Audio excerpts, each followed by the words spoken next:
call this November 1st, 2021 Selectmen's meeting to order, and we'll start with the Pledge of Allegiance. I pledge allegiance to the flag of the United States of America and to the republic for which it stands, one nation, under God, indivisible, with liberty and justice for all.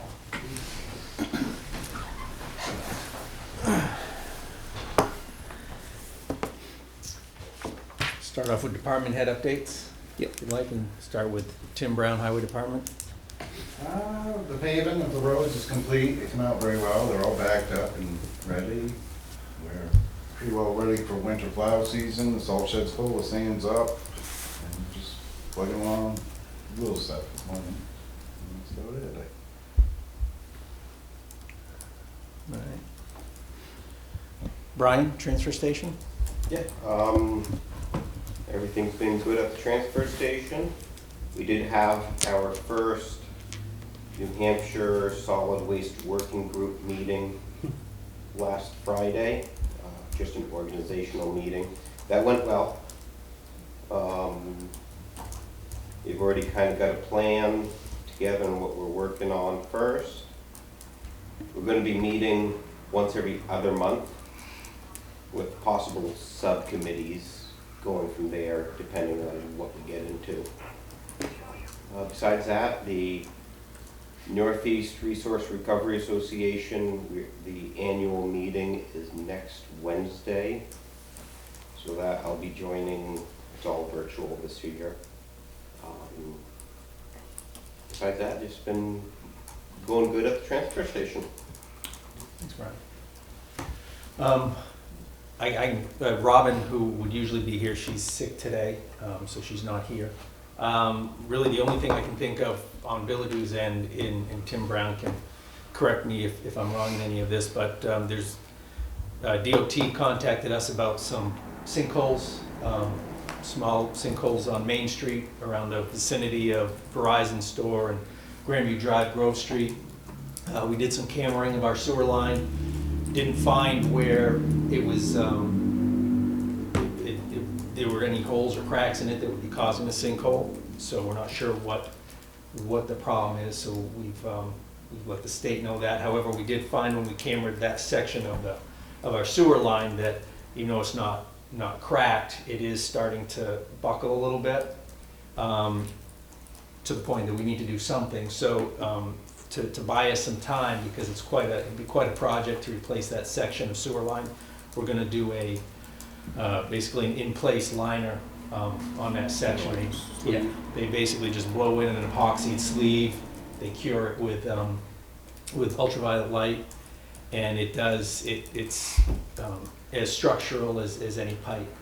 So that'll support that for the time being while we develop some plans to do some replacement in that section. One thing that would be nice is if we coordinate with the state as to when they're going to pave that section again, and then maybe we can work that into part of their project. So, but that was just something that was finalized last week, and that should be lined. They said before Thanksgiving. Before Thanksgiving, he said.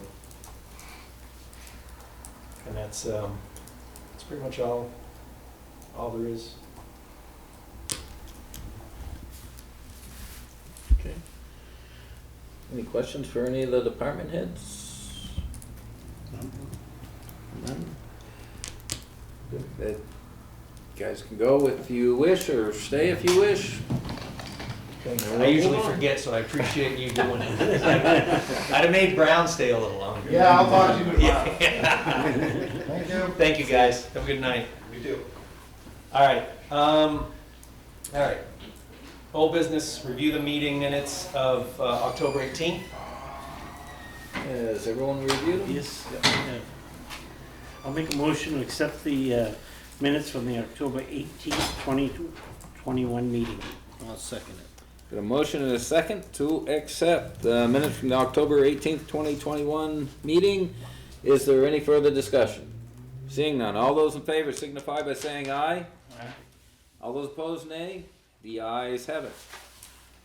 All right, we have some paperwork to sign, a couple of intent to cuts. One of them is for the town of Lancaster in the town forest. Timberwolf is gonna complete the cutting this year. There's that.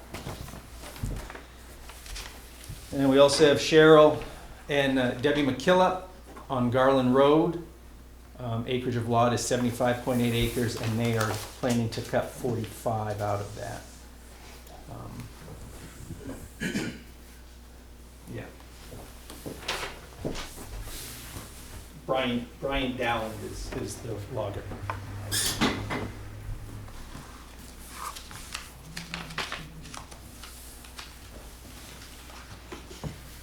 I didn't mark where they're supposed to sign, so Yeah, I think hopefully they can read their names. I hope so.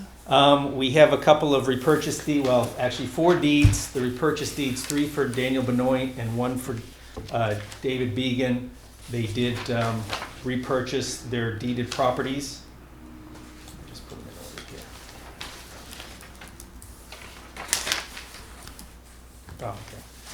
Oh, okay.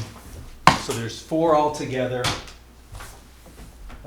Chairman Rideout's signature goes on the first page, and both Troy and Shane, you sign on the second page, please. And there's, so you have to sign, each will sign 4 times. Not on the same sheet, though.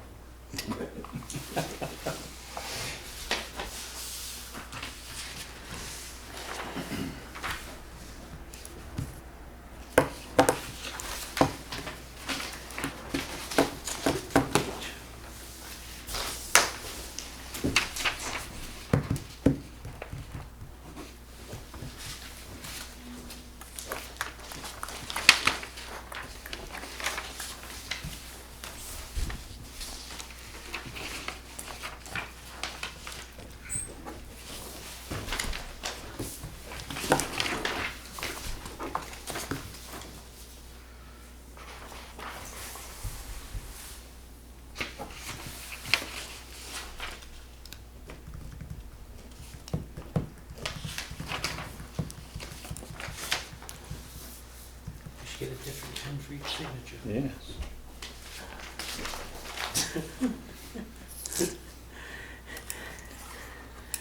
And give it to Ben. We don't have a budget line for that, Mark. I go to a sign with the governor, and he has to write his name because it's long, but he has to use like 5 or 6 pens in his one signature. So why don't you bring some So of he'll those write- spare pens up He and we'll goes use so them. far, then he puts one down, and he goes so far. So, and then whoever's on the thing, he hands out the pens to him. All right. It's kind of hard to write Sununu when you gotta change 3 different pens. Seriously. That's how they have to do it.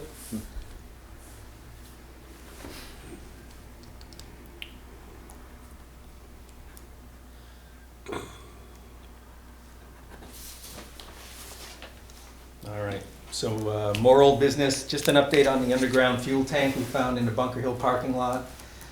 We were slated to shut down that parking lot 2 Fridays ago so they could do some soil borings to do some soil testing. The assumption was that the initial soil samples they took when they removed the tank would come back above the state standards. Well, thankfully, at the last minute, the test results came back that the samples were below the state standard, so we didn't have to do any more soil testing. So we were able to cancel the drilling truck, didn't have to close the parking lot, and we'll be able to close out that site as soon as there was one extra pipe that they figured it was a feed pipe to some of the pumps, the old pumps that had been there at one time. So once that's removed, that site will be closed down, and there's no further testing or sampling at all afterwards. So very, very happy for that news. New business, told you about the sewer line on Main Street in Tim Billadou's report, so I really don't have to go into that again. Then we can just move on to information. Beginning setting the schedule for the budget process, we have a schedule for meeting with you guys, the department heads meeting with you guys, and we have it set for November 17th, which is a Wednesday, right? Yeah, Wednesday starting at 11. and that's all in your packets. Going from 11 till about 3 o'clock, I would expect it won't last that long, but we're slated to give each department about 20 minutes to talk to you about what they're looking at. The assessment update, utility update from Sanssouci regarding Eversource, Portland Pipeline, Consolidated, or Fairpoint, as well as Spectrum's in there for a little bit. That's in your paperwork as well. That's their Sanssouci's assessment for the 2021 tax year. The BTLA, BTLA. Well, it never sounds right. Their order concerning the appeal of New England Telephone, their tax appeal, where you didn't approve their abatement, so they appealed it to the BTLA. Similar to what we discussed last meeting with Mr. Christie and his property. We did, obviously, because it's a utility, we forwarded this to Sanssouci, and he's going to set up a time for mediation on that regards.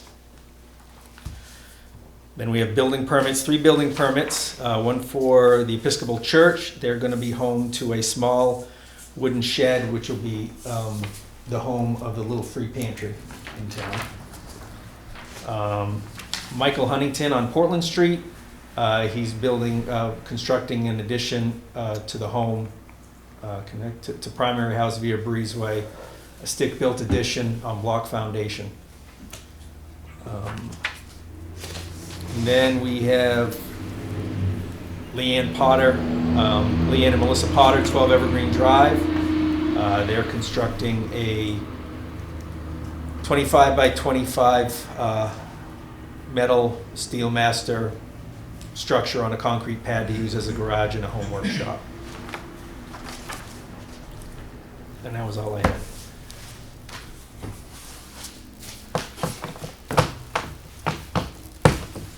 That's all. Anything from the board? I have nothing. Anything from the public? Seeing none. Entertain a motion? Make a motion to adjourn. I'll second it. Got a motion to adjourn and a second. Is there any further discussion? Seeing none. All those in favor of adjourning, signify by saying aye. Aye. All those opposed, nay. The ayes have it. Wish Troy Murner a happy birthday.